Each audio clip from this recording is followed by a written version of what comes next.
আপনি শুনছেন বিশ্বসুখ কথামৃত। শ্রী শ্রী ঠাকুর সুখদেব ব্রহ্মচারী কথিত আমার জীবন আমার বাণী। ঠাকুর বললেন, আমি বৃত্তি গ্রহণ করিনি। পয়সাটা আমার বাবার বা মার শ্রাদ্ধে লাগে না। দেখতে পাচ্ছ না, এখানে কানা খোঁড়া বা প্রতিবন্ধীদের জন্য কত বড় বড় বাড়ি তৈরি হচ্ছে। তিনটে বাড়ি তৈরি করতে কত লাখ টাকা লেগেছে তার হিসাব রাখো। এই সেদিন আমি বলেছি বৃত্তিওয়ালাদের বৃত্তির টাকা বাড়াও, চলছে না। 2 লাখ টাকা লাগবে এই অতিথিশালা করতে। যজন যাজন ইষ্টবৃত্তি করলে কাটে মহাব্যাধি। লাখ লাখ ভক্ত এখানে নিঃস্বার্থে আসে না। যখন মল ত্যাগ পরিষ্কার করবার দরকার হয় তখন ম্যাথর প্রয়োজন হয়। কোনো ভক্তের চাকরি হয় না, একজনের ছেলে হয় না, একজনের সংসার চলে না, অর্থাৎ সবাই আসে স্বার্থ নিয়ে। এই ছেলেটার এতটুকু ফলের দোকান, মাত্র 3-4 হাত, ঠাকুর যা দিয়েছেন তাতেই খুশি। ওই দোকানে যা আয় হয় তাই সে খায়। বাড়িতে 10-12 জন পোষ্য, তবু ওই আয়ের কিছু অংশ দেব সেবায় না দিলে বিষ্ঠায় পরিণত হয়। বাবা ওর সংসার চালান। ছেলেটা অনেক পরিশ্রম করে। প্রতি বাংলা মাসের প্রথম শুক্রবার মেদিনীপুর থেকে ফল মূল নিয়ে আসে মাসিক উৎসবের জন্য। আবার প্রতি মাসে 20 টাকা বৃত্তি দেয়। 12 বছর অন্তর একটা মেয়াদ আছে। 12 বছর বৃত্তি দিলে 12 বছরের সাধনের সমান হয়। আমার বাবা ফটিক গোসাই বলেছেন, খবরদার, জরিমানার টাকা খরচ করবি না, ওটা পাপের প্রায়শ্চিত্তের টাকা। জরিমানা আমানত রেখে দিস, তারপর মহোৎসবের সময় খরচ করবি। ফটিক পাগল আরো বলেছিল, তোর বিশেষ প্রয়োজনে প্রণামীর টাকা নিতে পারিস, কিন্তু ওই টাকারও প্রয়োজন হয় না আমার। আমার ছেলে মেয়ে নেই, পরিবার নেই, আর ভাত রুটি তোমরাই দিচ্ছ। প্রারব্ধ ভোগ এক জীবনে কাটে না। যে যাকে ভক্তি করে সেই তার ঈশ্বর। ভক্তির বলে এবং ঐকান্তিকতার জোরে ময়লা ঝাঁট দিতে দিতে পথ পরিষ্কার হয়।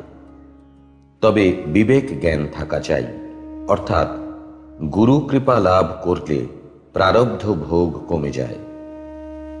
অন্যায় কাজ করে জীব হত্যা করে প্রায়শ্চিত্ত করতাম, বামুনকে কলা ফুল বাতাসা দিয়ে পুজো দিলাম, তাতে অঙ্গ প্রায়শ্চিত্ত হয় না। পাপ করলে দাহ হয় মনের ভিতর, শরীরে তাপ জন্মে, সেই তাপ থেকে চোখে জল আসে, তখন ঠাকুরের শরণাপন্ন হওয়া ছাড়া গতি নেই। হে ঠাকুর, তুমি ছাড়া গতি নেই। হরি বলে যার নয়ন ভাসে, তখন ঠাকুর অস্থির হয়ে ওঠেন, তার দয়ার হাত বাড়িয়ে দেন। তোমরা নিয়মিতভাবে বৃত্তি দিও, তোমাদের ভিত্তি ঠিক থাকবে। ভক্তদের ক্ষয়ক্ষতি হলে বা হয়রানি হতে থাকলে তারা ভাবে মহাপুরুষের ভক্ত হয়েছে, তাতে ক্ষয়ক্ষতি হবে কেন? এই ভাবাটা ঠিক না। গুরু তার মঙ্গল চিন্তার ভার নিলেও প্রারব্ধ ভোগ কাটে না। গুরু কৃপায় ভোগের পরিমাণ কমে যায় ঠিকই, কিন্তু এড়ানো যায় না। পাপ কাজের প্রায়শ্চিত্ত করতেই হবে কম বেশি। আমার জীবনে ক্ষয়ক্ষতি বা হয়রানি হয়েছে কম নাকি? একবার আমি বরিশাল গিয়েছিলাম ভক্তের বাড়িতে। সে সময় একটা মুসলমান ছেলে আমার বিরুদ্ধে নানা রকম ষড়যন্ত্র করতে লাগলো। থানায় ডায়েরি দিল, আমি নাকি মুসলমানদের হিন্দু করছি এবং রাষ্ট্রদ্রোহী কাজ করছি। থানার দারোগাবাবু এলেন এবং বললেন, আপনি মহাপুরুষ আমি জানি, কিন্তু আমার উপায় নেই।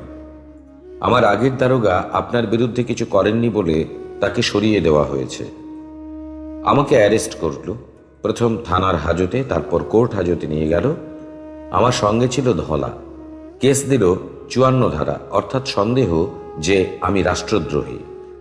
কোর্ট হাজতে ঢোকার পর একটা লোক নাম রাফেজ খান আমাকে দেখেই খুব চেতে উঠল, গালাগালি দিতে লাগলো। শালা এসেছিস? আমি শালা তোর জন্য জেলে পচে মরছি। এরপরই একখানা গায়ের গামছা মাটিতে পেতে দিয়ে বলল, বস শালা। আমি বসলাম এবং একটা বিড়ি চাইলাম। ওরা একজন একটা বিড়ি দিল। আমি বিড়িটায় এক টান দিয়ে সকলকে প্রসাদ দিলাম। সবাই এক টান দিয়ে।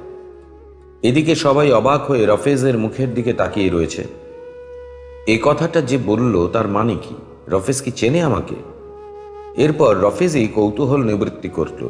আমি 11 মাস জেলে পচে মরছি, মাসে একবার করে কোর্টে আনে, আবার জেলে নিয়ে যায়। আমার বাবা বা শ্বশুর দুজনেই খুব গরিব, পয়সা খরচ করে আমাকে বের করবার ক্ষমতা ওদের নেই। এই কয়েকদিন আগে আমি স্বপ্ন দেখেছি, আমার পীর সাহেব ওয়াজত ফকির গত হয়েছেন। তিনি আমাকে বলছেন, এই জেলে একজন লোক আসবে, যেমন লম্বা তেমনি স্বাস্থ্য, তুই দেখলেই চিনতে পারবি। সে তোকে জেল হতে বের করে দেবে। কোর্ট থেকে আমি ধলা আর সব জেলে গেলাম এবং জেলে ঢোকার একদিন কি দুদিন পরে রফেজ খাঁ জেল থেকে ছাড়া পেয়ে গেল। ঘটনাটা প্রচার হতে কয়েদিরা দলে দলে আসতে থাকে। সবাই আমার ভক্ত হয়ে যায়। তারা ভাবে এইভাবে জেলখানায় আমার কয়েকশো ভক্ত হয়ে গেল। সন্দেহ করে ধরেছে, প্রমাণ না পেয়ে ছেড়ে দিল আমাকে। জেলের বাইরে আসার পর অনেক ভক্ত বলল, তুমি মুসলমানদের হিন্দু করছো, তোমাকে আবার আটকাবে, সুতরাং চলে যাও পশ্চিমবঙ্গে। আমি তাই চলে আসি এখানে। মহাপুরুষ হলে বাকি আমার হয়রানি কি কম হয়েছে? যে যুগ এসেছে তাতে মানুষের হয়রানির অন্ত থাকবে না। সব কাজেই বাধা বিপত্তি বেড়ে যাচ্ছে, দুশ্চিন্তাও সেই রকম বাড়ছে। আশ্রমের 4টে বাড়ি তৈরি করতে লাগছে 12 বছর। এই জায়গাটায় মন্দির তৈরি হবে, কত বছর চেষ্টা চলছে, কিছুতেই কাজ আরম্ভ হয় না। এর জন্য কিরকম হয়রানি হতে হচ্ছে।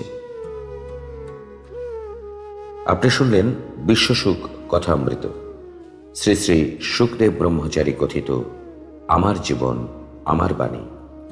পরবর্তী পর্বের জন্য অপেক্ষা করুন।